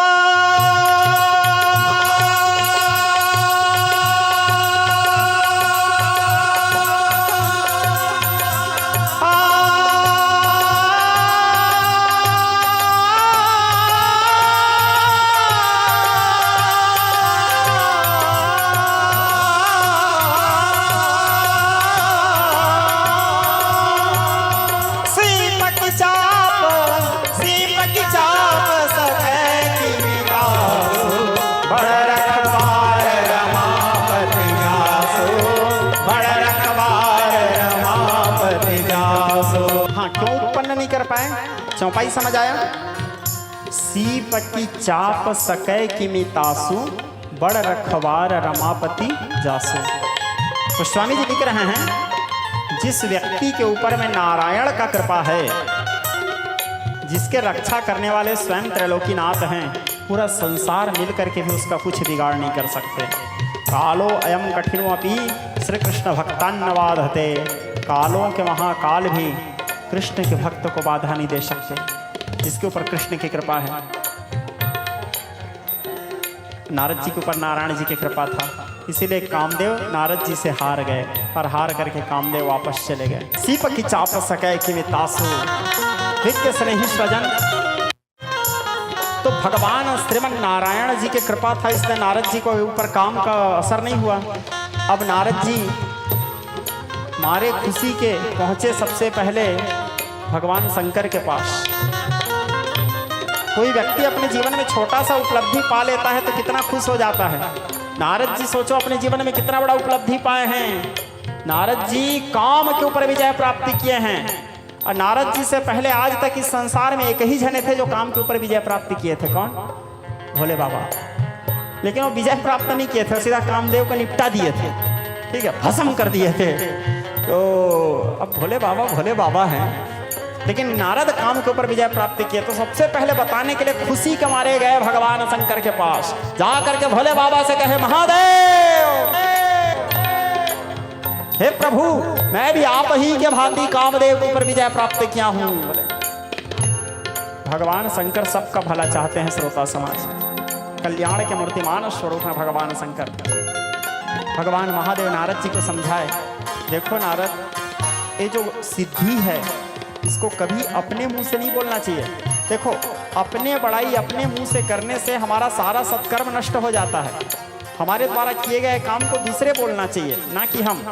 यदि आप कोई अच्छा काम किए हो और उसको यदि आप जा करके 4 लोगों को बता दिए तो काम करने से जो भी फल मिला है वो सारा फल नष्ट हो जाता है। हमारे जाने के बाद हमारे पीठ पीछे में लोग बोलना चाहिए हाँ ये किया है। अपने मुंह से अपना बुराई करो। एक आप लोगों को छोटा सा दृष्टांत बताता हूँ समझाने के लिए इस बात को। सूर्यवंश की गाथा है, राम जी के पूर्वजों की गाथा है। महाराज ययाति के बारे में आप लोग सुने होंगे कदाचित, देवी भागवत में भी आता है, भागवत में भी आता है उनके कथा। महाराज ययाति की कथा आता है। ययाति खूब दान किया, खूब धर्म किया, खूब पुण्य किया, इतना पुण्य किया, इतना पुण्य किया कि पुण्य के प्रभाव से उसको स्वर्ग में देवराज इंद्र की कुर्सी मिल गया। इंद्र उसके असिस्टेंट बन के साइड में खड़ा रहता था और ययाति इंद्र के कुर्सी में बैठता था। एक पावर, पुण्य का प्रभाव, क्योंकि इंद्र के सिंहासन में वही बैठ सकता है जिसके पास पुण्य प्रबल है। अब ययाति बैठा तो स्वर्गलोक में। अब स्वर्गलोक में बैठने के बाद ययाति धीरे धीरे समय बीतने लगा। ययाति का आचार विचार देवता लोगों को पसंद नहीं आया, इंद्र के पत्नी को भी पसंद नहीं आया। तो अपने गुरुजी के पास गए, जा करके बोले गुरुजी इसका दृष्टि ठीक नहीं है, इसका आचार विचार ठीक नहीं है, इसको हटाओ यहाँ से। बोले देवगुरु बृहस्पति बोले मैं भी नहीं हटा सकता। सोचो, देवगुरु बृहस्पति बोले मैं भी नहीं हटा सकता इसको इस कुर्सी से। बोले क्यों? बोले अपने कर्म से आया है, ये पुण्य का फल मिला है इसको, कर्म प्रधान विश्व करी राखा। तो कोई उपाय? बोले एक काम करो, उपाय तो है मेरे पास। बोले गुरुजी के पास हर चीज का उपाय रहता है, लगाए दिमाग गुरुजी। बोले एक काम करो, उसको जाके पूछो वो ऐसा क्या काम किया जिसके कारण उसको इंद्र का पद मिल गया। अब अग्नि देवता गए, जा करके महाराज ययाति से बोले महाराज आप ऐसे क्या किए कि आपको धरती में रहने वाले राजा स्वर्ग के राजा बन गए इंद्र। अब पूछे तो ये बेचारा मारे खुशी के बोला न समाया। बोला मैं इतने सारे लड़कियों का शादी करवाया, इतना विद्यालय खुलवाया, इतने अनाथ बच्चों को आश्रय दिया, इतना कुआं बनवाया, इतना बावली बनवाया, इतना मंदिर बनवाया, इतने बड़े बड़े यज्ञ करवाया, ये किया वो किया, ऐसे किया वैसे किया। अपने मुंह से अपने सारे पुण्य को बताते गया तो उसका सारा पुण्य नष्ट होता गया। बताते बताते बताते उसका सब पुण्य खत्म। जैसे पुण्य खत्म, मारे लात भगाए स्वर्ग से। गोस्वामी जी लिखते हैं सुरपुर तेज हूँ खसे हूँ ययाति। पुण्य क्षीण हो जाने पर क्षीणे पुण्य मर्त्य वसंती, पुनः मृत्यु लोक में आकर के निवास किए। तो अपने पुण्य को अपने मुंह से बताने से सारा पुण्य नष्ट हो जाता है। हमारे किए गए अच्छे काम को दूसरे बोलना चाहिए, ना कि हम अपने बुराई को बताएं। क्योंकि हम अपने बुराई को बताएंगे तो सामने में कम से कम हमको उससे सुधरने का एक रास्ता मिलेगा और एक भय बनेगा हमारे अंदर में, और प्रायश्चित का विधान मिल जाता है, प्रायश्चित हो जाता है। तो नारद जी को भगवान शंकर समझाए, बोले देखो नारद मेरे को तो आके बताए, लेकिन इस बात को किसी और को मत बताना। नारद जी मने मन सोचते हैं ये भगवान शंकर तो मेरे से जल रहे हैं। अभी तक दुनिया को यही पता है कि भगवान शंकर बस काम के ऊपर विजय प्राप्त किए हैं। अब संसार को कहीं ये पता न चल जाए नारद भी काम के ऊपर विजय प्राप्त किए हैं, तो क्या भगवान शंकर का थोड़ा रेपुटेशन कम हो जाएगा। महादेव महादेव हैं, कोई उसको सम्मान करे तो भी महादेव है, नहीं करे तो भी महादेव। अपने आप में पूर्णमदः पूर्णमिदं पूर्णात् पूर्णमुदच्यते, न सम्मान का मोह न अपमान का भय, सर्वेश्वर भगवान सदाशिव। लेकिन नारद जी इस प्रकार विचार आ गया नारद जी के मन में, कलुषित भाव। अब नारद जी क्यों नहीं बताऊंगा, सबको पता चलना चाहिए, मैं इतना बड़ा सिद्धि पाया हूँ, काम के ऊपर विजय प्राप्त किया हूँ। नारायण जी के पास गए, यही गलत जगह टकरा गए। अब नारद जी, कई बार आदमी ओवर कॉन्फिडेंस में गलत कर बैठता है। ठीक, भगवान शंकर तक गए थे वहां तक ठीक है, अबे नारायण जी के पास आ गए। नारायण जी तो संसार के सबसे बड़े छलिया। आ करके नारायण जी को बोले प्रभु मैं भी भगवान शंकर के ही भांति काम के ऊपर विजय प्राप्त किया हूँ। नारायण जी गदगद हो गए। नारायण जी बोले वाह नारद वाह वाह, धन्य हो नारद, और उसको चढ़ा दिए नारायण जी। भगवान शंकर नहीं चढ़ाए, तुरंत उसको समझाए कि नारायण जी नहीं समझाए और चढ़ा दिया। बोले धन्य हो। एक बात बोलूं नारद, काम के ऊपर विजय प्राप्त करना तेरे जैसे योगी के लिए क्या बड़ा बात था। तेरे जैसे ब्रह्मचारी, तेरे जैसे तपस्वी, तेरे जैसे वैरागी, वो तो कामदेव को हारना ही था तेरे से। और नारद जी के खुशी का क्या ठिकाना, स्वयं भगवान बड़ाई कर रहे हैं। बोले सब आपकी कृपा है प्रभु। बोले हाँ वो तो है। अब नारद जी वहां से आगे निकले। नारद जी निकले तो नारायण जी बोले हाँ पूरा अंग पूरे गर्भ तनु भारी, मेरे भक्त के अंदर में घमंड आ गया। बोले घमंड बस भगवान को पसंद नहीं है। श्रोता समाज, हमारे पूज्य पिताजी जब कथा करते थे तो अपने कथाओं में कहा करते थे अवनीप अनेक हुए अवनी जिनके डरते सुर सोच सुराही, दानव मानव देव सतावन रावण घाटी रचो जगवाही, देवी लिए हरिधूर सुयोधन जे चलते निज छत्र की छाही, वेद पुराण कहे असहान गुमान गोविंदन भावत नाही, गुमान गोविंदन भावत नाही। अहंकार भगवान को पसंद नहीं है। भगवान तो देवताओं का घमंड स्वीकार नहीं कीजिए। महाराष्ट्र के कथा जब शुरू होता है कृष्णावतार में, श्रीमद् भागवत महापुराण 10 स्कंद रास 5 वर्णन करते हैं। सुखदेव परमहंस राजा परीक्षित से कहते हैं ब्रह्मादि जय संपूर्णम दर्प कंदर्प दर्पहा जय सर्वद्रगुप्तो रास मंडल मंडना। ब्रह्मादि देवताओं के तक मान मर्दन किए हैं भगवान। दावाग्नि पान करके अग्नि देवता के मान मर्दन किए, गोवर्धन पर्वत उठा के देवराज इंद्र के मान मर्दन किए, बाबा नंद को वरुण पास से छुड़ा के लाते समय वरुण देव का मान मर्दन किए, महाराज करते समय कामदेव का मान मर्दन किए भगवान कृष्ण। बाणासुर के साथ बाणासुर के साथ जब युद्ध करने गए थे उस समय भगवान शंकर के भी मान मर्दन किए हैं। वत्साहरण के लीला में ब्रह्मा जी के मान मर्दन किए हैं। तो जब इन लोगों को नहीं छोड़े तो नारद जी को कहां से छोड़ेंगे? नारद जी को भगवान जाने दिए, तुरंत भगवान अपने माया का विस्तार किए। कौन से माया? जो माया सब जगह ही नचावा, जो माया सब जगह ही नचावा, जो माया सब जगह ही नचावा, जासु चरित लखे काहुन आवा, जासु चरित लखे काहुन आवा। जो माया सारे संसार को अपने इशारे में नचाती है, उस बलवती माया के प्रयोग किए भगवान। भगवान के 3 प्रकार के माया हैं, संभवी माया, वैष्णवी माया और सृजन मोहनी योग माया। तो यहाँ पे भगवान सृजन मोहनी योग माया का संचार किए। देखते देखते दिव्य नगर बन गया।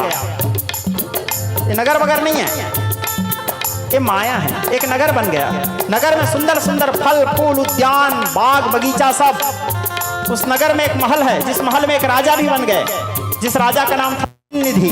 और राजा की एक बेटी भी हो गई जिसका नाम था विश्व मोहिनी तासु कुमारी। अलौकिक सौंदर्य, पूरे संसार में उसके समान सुंदर लड़की नहीं, सुंदर कन्या नहीं। इतना सुंदर, इतना सुंदर, इतना सुंदर, विकट गा इतना सुंदर, जो देखे उसके ऊपर फिदा हो जाए। अब नारद जी उधर से ना तो कोई विश्व मोहिनी है, ना तो कोई सील निधि, ये सब माया है, भगवान रचना किए हैं नारद जी को फंसाने के लिए। क्यों? क्योंकि नारद जी के अंदर में अहंकार आ गया, मैं काम के ऊपर विजय प्राप्त किया हूं, ले बेटा चल। अब नारद जी घूमते घूमते उस नगर के पास पहुंचे।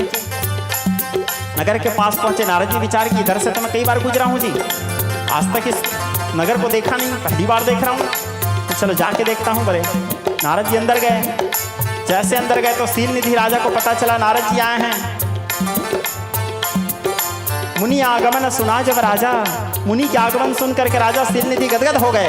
उनको सुंदर आसन में बिठाए, पाद प्रक्षालन किए नारद जी के, उनके चरणों का जल पान किए। बोले क्योंकि संत हमारे घर में किस्मत से आते हैं। श्रोता समाज, ओरिजिनल वाला संत भाई हैं।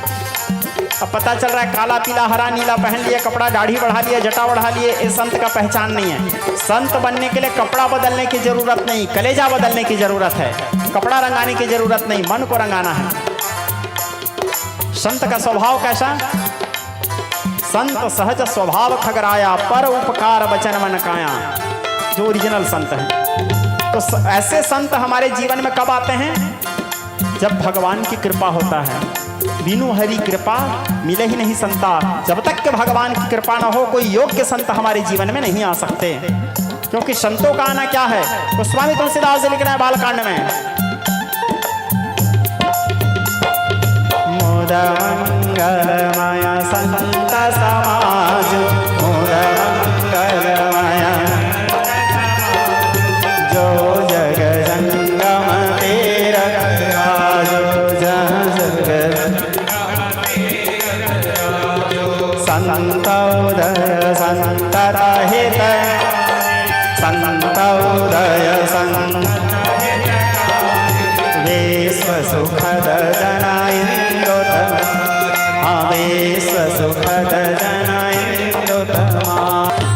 संत उदय संतत हितकारी। कोई योग्य संत यदि हमारे घर आकर के ठहर गए तो उनके ठहरने मात्र से वो घर घर नहीं रह जाता, तीर्थों का राज प्रयाग हो जाता है, तीर्थ राजू। तो शील निधि राजा नारद जी का बड़ा सम्मान किए और सम्मान करने के बाद नारद जी को बिठाए, जलपान करवाए, नारद जी को जल पिलाए। उसका शील निधि राजा नारद जी को बोले, मुनिराज आपको हाथ वाथ देखना आता है नहीं? नारद जी बोले, हाँ आता है। बोले, मेरे एक बेटी है मुनिराज, शादी के योग्य हो गई है, स्वयंवर रखा हूँ, तो मेरे बेटी के हाथ देख के बताओ ना इसके पति कैसा होगा, इसके भाग्य ठीक ठाक है नहीं? बोले, हाँ बुलाओ। बोले, अब उसके बेटी को बुलाए। उसके बेटी निकली बाहर। जब निकली तो आहा क्या सौंदर्य, कंकण किंकुणिनो पुरधुनि सुनि। जब चलने लगी तो उसके पैरों के पायजेब का आवाज नारद जी के दिमाग को विचलित करने लगा। उसके चूड़ी के खनक, नारद जी विचलित हो गए। उसके पैरों पायलों से जब आवाज आता था, नारद जी जो ब्रह्म चिंतन करते थे, नारद जी विचलित होकर के सोचे, आहा इतना सुंदर आवाज किसका है?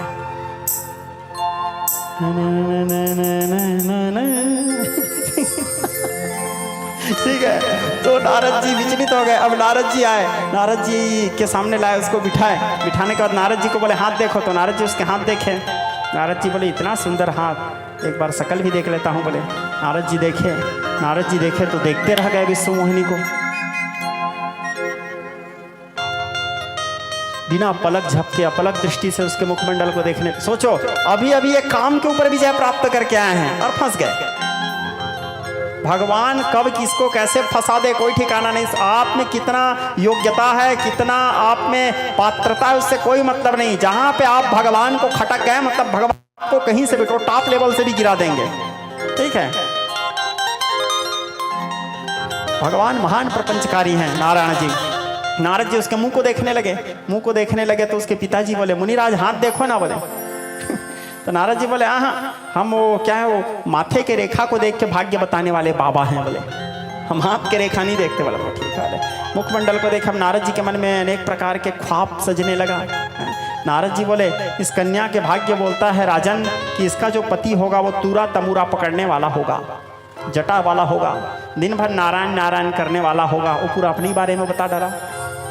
बोले, ठीक है। इस प्रकार कह करके नारद जी वहाँ से चुपचाप निकले और दौड़े दौड़े पहुँचे भगवान नारायण जी के पास। जाके नारायण जी को कहने लगे, बोले प्रभु। बोले, हाँ। बोले, प्रभु। बोले, हाँ। बोले, एक दिन, बस एक दिन के लिए आप अपने शकल मेरे को दे दो प्रभु। बोले, क्यों? क्योंकि संसार में जितने भी पुरुष हैं, भगवान नारायण के समान सुंदर कोई नहीं है। रक्तम बहोरुहदर्प भंजन महासौंदर्य नेत्रद्वयम मुक्ताहार विलंब हेम मुकुटम रत्नो जड़ोत कुंडलम वर्षा मेघ शमान्य नीलवकुसं द्वियेवहारान्वितं पार्श्वे चक्रधरम प्रसन्न वदनम शरणनाथ्रिनाथम भजे। नारायण जी के समान सौंदर्यशाली पुरुष कोई नहीं इस संसार में। नारायण जी से ज्यादा सुंदर पुरुषों में कोई नहीं, और नारियों में माता पार्वती के समान सुंदर कोई नहीं है। भगवती पार्वती के जो सौंदर्य है, अलौकिक छटा, जगदम्बा के स्वरूप जो है। अनल वदन पद पंकज देवी कृपा सिंधु अति बाले। अनल वदन पद पंकज देवी सेवा तुम्हारे निसदिन गावों बालक हो कृपाले।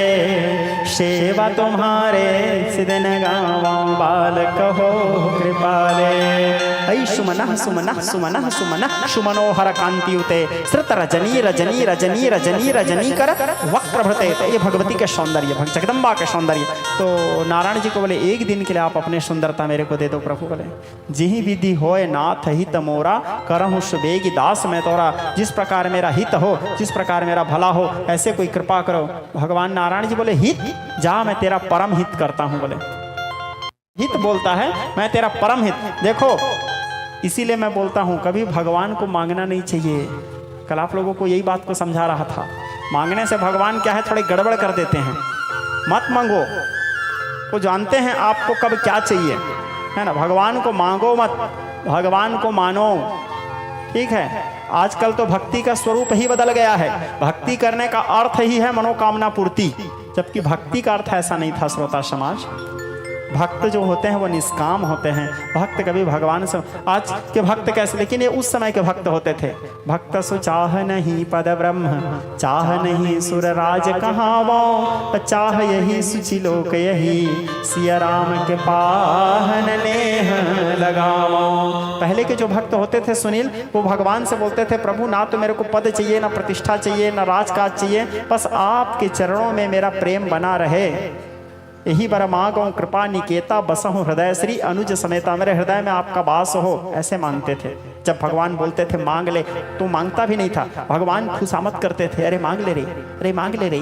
जब भगवान कई बार खुशामद करते थे तो मांगता था, तो भी भगवान के चरणों में प्रेम मांगता था।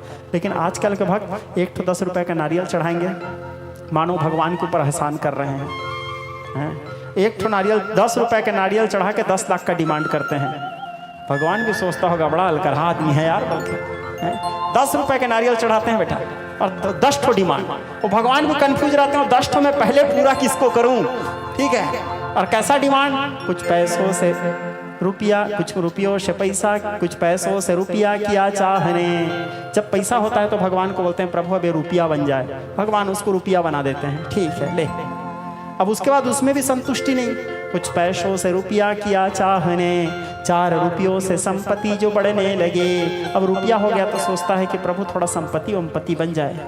भगवान बोलता है ले, संपत्ति भी दे देते हैं। फिर संपत्ति मिलने के बाद भी वो संतुष्ट नहीं होता, संपत्ति से कोठे जो बंगले बने। संपत्ति मिलने के बाद सोचता है एक तो अच्छा घर बन जाता, एक बंगला बने न्यारा, एक तो घर बन जाता। तो संपत्ति से कोठे जो बंगले बने, भगवान वो बंगला भी दे देते हैं। उसके बाद कोठी पे मोटर जो आने लगा। अब वो बंगला दे देने के बाद सोचता है बढ़िया घर तो बन गए, अब एक तो गाड़ी कितनी है बोले, तो भगवान गाड़ी भी दे दिए। कोठे पे मोटर जो आने लगा, और मोटर तो होटल पे जाने लगा। अब भगवान मोटर दे दिए तो सोचता है प्रभु अब एक तो होटल खोल लेता बोले। भगवान बोले ले, वो होटल भी खुल गया। अब होटल पे बोतल जो खुलने लगा। अब होटल खुल गया तो वहाँ एक इसमें थोड़ा ज़्यादा कमाई है बोले, लाइसेंस ले लेते हैं बोले, है ना। होटल पे बोतल जो खुलने लगा, बोले चाह और प्रवाह बढ़ो वेग से, इधर चाह भी बढ़ता गया और वो भगवान से इधर दूर भी होता गया।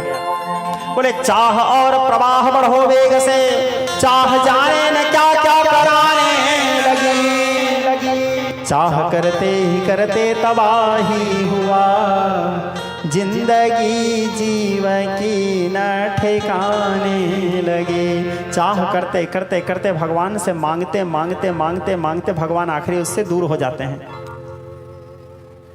तो भगवान से मांगो मत, भगवान को मानो, ठीक है। यहाँ इतना जन सैलाब बैठे हो, इतना भीड़ बैठे हो, और इस बात को यदि आप लोग नहीं समझे और जाने के बाद फिर मंदिर में एक ठो नारियल चढ़ा के है भगवान मोर घुटना दर्द ठीक हो जाए बोले, तो आपका शिव पुराण सुनना क्या मतलब है। 2 ठो बेल पत्ता चढ़ा के है भगवान में पास हो जाऊं बोलोगे हैं, तो आपके फिर कथा सुनने का क्या मतलब। देखो श्रोता समाज, किसी भी फल को प्राप्ति के लिए कर्म करना आवश्यक है बाबा जी, क्योंकि हमारे शास्त्र भगवान के ऊपर विश्वास रखने के लिए कहता है, अंधविश्वास नहीं। भगवान के भक्त बनो, अंधभक्त नहीं, है ना। भगवान देखो, सभी वेद शास्त्र पुराण उपनिषदों का सार क्या है, क्या है सार? भगवत गीता। गीता को सभी शास्त्रों की जननी मानते हैं, सकल शास्त्र की स्वामिनी, श्रुतियों की रानी। गीता के आरती में लाइन आता है। और उस गीता क्योंकि जैसे रामचरितमानस में तुलसीदास जी बोल रहे हैं, लिख रहे हैं, शिव महापुराण को व्यास जी लिख रहे हैं, सबको कोई ना कोई ऋषि मुनि लोग बोले हैं, लिखे हैं। लेकिन गीता कोई ऋषि मुनि लोग नहीं बोले हैं, स्वयं भगवान बोले हैं गीता, हरिमुख की वाणी। और भगवान क्या बोलते हैं गीता में? कर्मण्यवाधिकारस्ते मा फलेषु कदाचन। कर्म करो, कर्म करना तेरे वश में है, फल देना मेरा काम है, कर्म करो। भगवान नहीं बोले हैं कि तू घर में कामचोर जैसे बैठे रह, कर्म करोगे तो फल मिलेगा, पढ़ाई करोगे तो पास होगे, ठीक है। चुनाव खड़े हो गए, एक ठो नारियल चढ़ा दोगे शीतला मंदिर में, अरे शीतला माता मैं जीत जाऊं बोलने से थोड़ी जीत जाओगे जी, हैं। उसके लिए आपको 5 साल मेहनत करना पड़ेगा। 5 साल मेहनत करने के बाद लोकप्रियता हासिल करना पड़ेगा। और चुनाव आखिरी आता है तो जो कुछ करते हैं, अब उसको तो मैं नहीं बोलूँगा ठीक है, वो सब भी करना पड़ेगा, 1-2 दिन बचे रहेगा और ये सब करोगे तब पास होगे, तब आप जीतोगे। अब आप कहीं एक नारियल चढ़ा दिया और सोए रहोगे तो भगवान आपको नहीं जिताएगा, कर्म करना पड़ेगा। तुलसीदास जी मानस में लिख रहे हैं, कर्म प्रधान विश्व करी राखा जो जस करनी। और आप कोदो बोए हो तो दुबराज कहाँ से काटोगे जी, जो बोए हो वो तो काटोगे ना, ठीक है। तो मेरे कथा में मैं कभी भी अंधविश्वास के प्रेरणा नहीं देता, मैं स्पष्ट बोलता हूँ कर्म करो, मेहनत करो, पसीना बहाओ, ठीक है। और आप बैठे रहोगे पेड़ के नीचे, आम गिर जा मेरे मुंह में आम बोलोगे तो आम आके आपके मुंह में नहीं गिरेगा, ठीक है। उस आम को खाने के लिए आपको पेड़ चढ़ना पड़ेगा, तोड़ना पड़ेगा, तोड़ने के बाद उसको धोना पड़ेगा, धोने के बाद फिर उसको मुंह तक ले जाना पड़ेगा हाथ के सहारे, मुंह तक ले जाने के बाद फिर दांत में उसको चाबना पड़ेगा, चाबने के बाद फिर जीभ से उसको गिलना पड़ेगा, तब वो पेट में जाएगा, तब पेट पचाएगा। सोचो, उस आम को पाने के लिए इतना मेहनत करना है, इतना कर्म करना है, तब आम पेट में जाएगा। अब पेड़ के नीचे बैठे रहोगे, भगवान के मंदिर में 1 नारियल चढ़ा दोगे, 1 लोटा पानी चढ़ा दोगे, 2 बेलपत्ता चढ़ा दोगे, और आम मेरे मुंह में गिर जा आम बोलते रहोगे तो आम आके आपके मुंह में नहीं गिर जाएगा। आम तो नहीं गिरेगा, ऊपर से चिड़िया विड़िया उड़ते रहेगा तो देख लो भाई, लफड़ा हो सकता है, ठीक है, वो दिक्कत हो जाएगा, ठीक है। वो चिड़िया कहीं दीर्घ शंका करके चला गया तो गया। तो कर्म करो, कर्म प्रधान विश्व करी राखा, कर्म के प्रेरणा दिया जाता है। श्रोता समाज, जो योगी जन होते हैं कर्म करने के प्रेरणा देते हैं। अपने बच्चों को कर्म करने के प्रेरणा आप लोग भी दो, कायर मत बनाओ, पुरुषार्थी बनाओ, पुरुषार्थ कैसे करना है सिखाओ, कर्म कैसे, कर्म भगवान कृष्ण गीता में बोलते हैं कर्म योगी बनो पार्थ, कर्म योगी बनो, कर्म करो पार्थ, कर्म करना तुम्हारा काम है।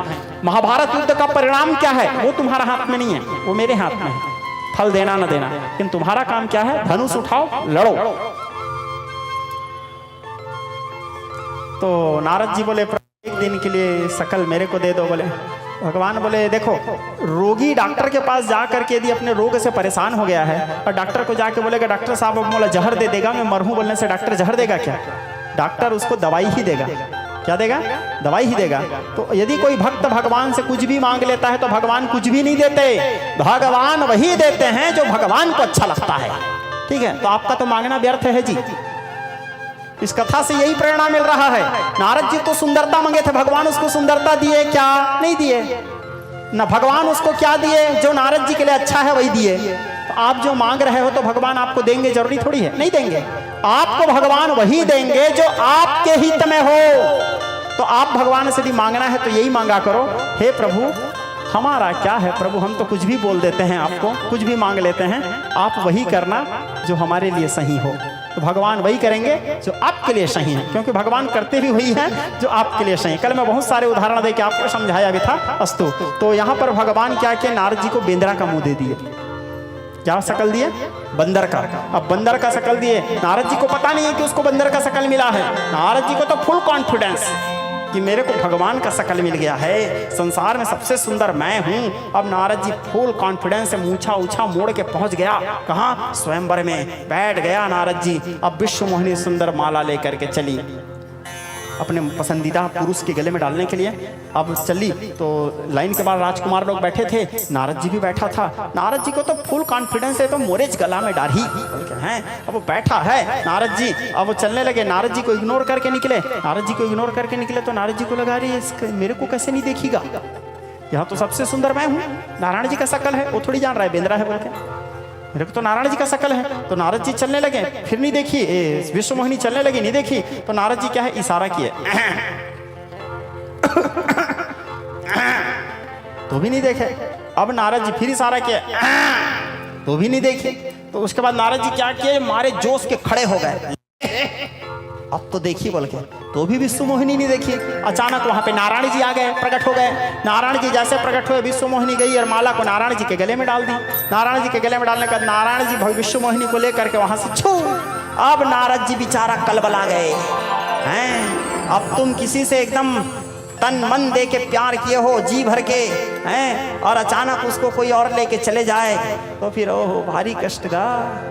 खोचे मोगरा के फूल ते चिड़ैया कसुड़ गे, मैं देखत रही गया, खड़े खड़े दोनों हाथ ला रमजत रही गए। यही दशा नारद जी का है, ठीक। और क्या है, तुर कुरतुर बोलीला सुमिरत रही गए। और आगे अब मेरे को नहीं आता इतना ही सुना था, ठीक है। तो नारद जी सेम यही दशा, व्याकुल हो गए। जब गोस्वामी जी लिख रहे हैं, जप तप भजन न होयते ही काला, केहि विधि मिलाहि कवन विधि वाला। नारद जी का ना तो पूजा पाठ में मन लग रहा है, ना भक्ति में मन लग रहा है, ना जप तप में मन लग रहा है। नारद जी को बस एक ही चीज है, हमका चाहिए, बोला लड़की चाहिए, बात खत्म हमका चाहिए। नारद जी को केवल मात्र मेरे, और नारद जी का क्रोध बढ़ गया नारायण जी के ऊपर। बोले जीवन भर में उसका भक्ति करता रहा, जीवन भर में उसका आराधना करता रहा, जीवन भर में वो उसका उपासना करता रहा, और मेरे साथ इतना बड़ा धोखा। एक तो पहली बार काकरों से प्यार किया नारद जी हैं, वो भी हाथ नहीं लगा, उसके भगवान ले गए। नारद जी मारे क्रोध के पागल हो गए थे। वहां पे अचानक वहां पे दो शिवगण थे। अब शिवगण लोग तो ऐसे ही बदमाश रहते हैं, शिवगण लोग थे, दो जने वो लोग लगाए थे सूटा वहां पे वो लोग हंसने लगे नारद जी को देख देख करके। नारद जी, अब कोई आदमी अच्छा गुस्सा है और उसको देख के कोई हंसेगा तो और गुस्सा बढ़ जाएगा सामने वाले का। तो शिवगणों को देख करके बोले, अरे तुम काहे हंसते हो रे? तो शिवगण बोले, एक बार अपने शकल तो देखो नारद जी। बोले, नारद जी बोले अच्छा।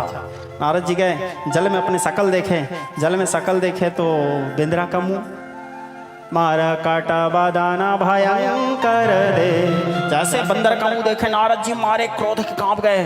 बोले ओ नारद जी, आहा, पूरे जीवन भर में उसका भक्ति किया, जीवन भर नारायण नारायण बोला, जीवन भर उपासना किया, और आज नारायण जी मेरे साथ इतने बड़े धोखा। नारायण जी बिगड़ गए हैं नारद जी बोलते हैं नारायण जी को, नारायण जी बिगड़ गए हैं। परम स्वतंत्र न सिर पर को, भगवान के सिर के ऊपर कोई नहीं है नियंत्रण करने वाला, इसलिए क्या है वो जो चाहे करते हैं। कई बार भक्त लोग भी भगवान के लिए ऐसे कुभाव आ जाता है, तो भगवान उसको फिर लाइन में ले आते हैं। बोले ले बेटा कहाँ जाएगा, घूम के तो आना, तेरे को मेरे ही पास है, माम एकम शरणम व्रज। लेकिन नारद जी के मन में कुभाव आ गया। अब नारद जी वो विचार करता है, दईहों श्राप की मरिहों जाई, जगत मोरो उपहास कराई। जाके मैं नारायण जी को श्राप दे दूं या आत्महत्या करके मर जाऊं, पूरा संसार में मेरे हंसी उड़वा दिए।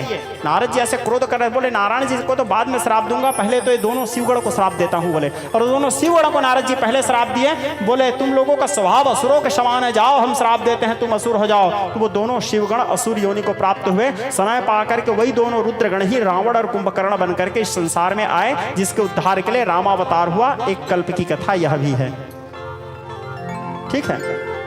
अब यहाँ नारद जी नारायण जी को श्राप देने के लिए मारे पैर पटकते हुए चले जा रहे हैं। अचानक बीच ही पंथ मिले दनुजारे, संगरमा सोई राजकुमारी।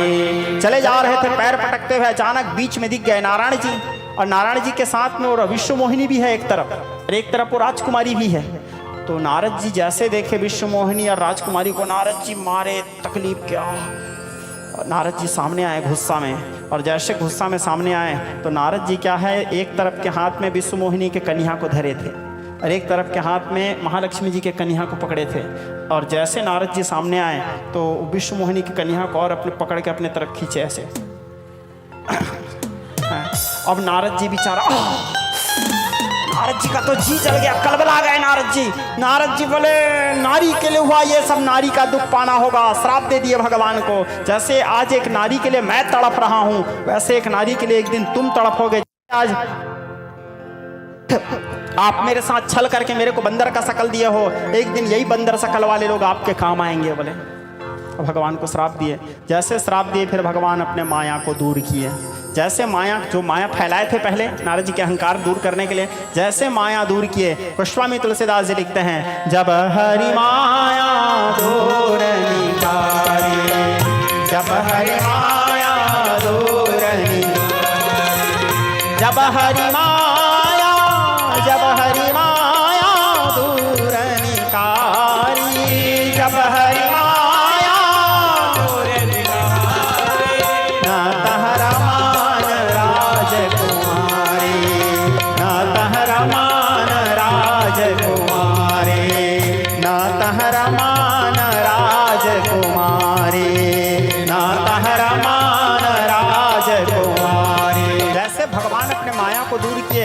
ना तो वहाँ कोई लक्ष्मी है, ना तो कोई और राजकुमारी है, वो तो सब माया था जिसमें नारद जी को फंसाए। नारद जी की आंखों से वो पूरा पर्दा हटा, नारद जी घबरा गए, बोले आह प्रभु ये क्या हो गया नारायण, मैं आपके माया को समझ नहीं पाया प्रभु। नारद जी प्रार्थना किए, कहने लगे प्रभु जब हरि माया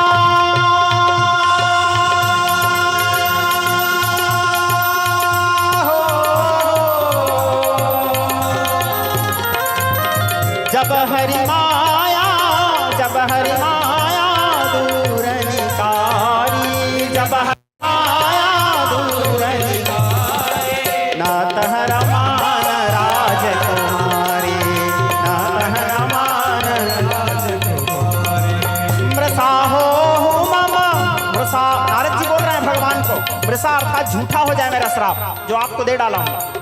भगवान बोले आपका श्राप कहां से झूठा होगा, आप इतने बड़े ब्रह्मचारी हैं, परम भक्त हैं मेरे, ब्राह्मण हैं, आप जो मेरे को श्राप दिए हैं मेरे ही इच्छा से मेरे को श्राप दिए हैं। नारद जी बोले मृषा हो मम, मृषा हो मम श्राप कृपाला, मृषा हो मम मम इच्छा कह दीन दयाला, मम इच्छा कह दीन दयाला, मम इच्छा कह दीन दयाला। हाँ। तो भगवान बोले मम इच्छा कह दीन दयाला, जो कुछ हुआ मेरी इच्छा से हुआ है बोले। तो नारद जी बोले प्रभु लेकिन मैं तो व्याकुल हूँ, मेरे को तो अंदर में अग्नि जल रहा है प्रभु कि मैं अपने भगवान को श्राप दे डाला हूँ।